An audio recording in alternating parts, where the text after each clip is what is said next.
நான் உங்கள் தோழி. நாங்கள் ஒரு பால் காய்ப்பு வீடு, அதாவது ஒரு புதுமனை புகுவிழா வீட்டுக்கு போனோம்.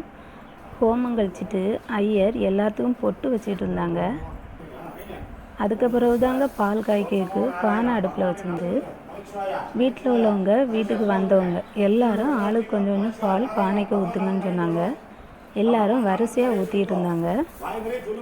எவ்வளோதான் பெரிய வாடகை வீடு கிடைச்சாலும் தனக்குன்னு இருக்கக்கூடிய ஒரு சின்ன குடிசை வீட்டில் இருக்கக்கூடிய சந்தோஷம் எதுலேயுமே வராதுங்க.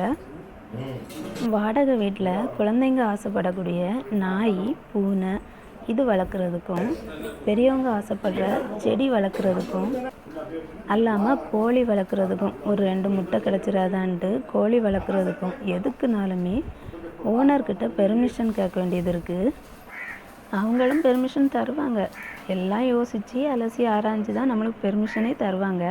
அதுக்கு பிறகு தான் நம்ம பூனை, நாய், கோழி, செடி இப்படி கொஞ்சம் கொஞ்சமாக டெவலப் ஆகி சரி நார்மல் லைஃப் வாழலாம் அப்படிங்கிற போச்சில் ஓகே நீங்கள் வேறு வீடு பார்த்துக்கோங்க, எங்களுக்கு தெரிஞ்சவங்க சொந்தக்காரங்க இந்த வீடை கேட்குறாங்க, நாங்கள் இதில் வந்து இருக்க போகிறோம், நீங்கள் வேறு வீடு பாருங்கன்ட்டு ஈஸியாக சொல்லிடுவாங்க.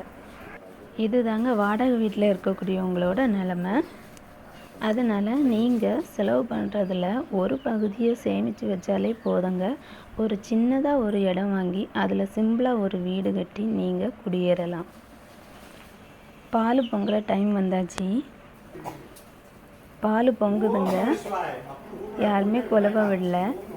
யாருக்கும் குலவை எப்படி விடணுங்கிறது கூட இப்போமெல்லாம் தெரிய மாட்டேங்குது.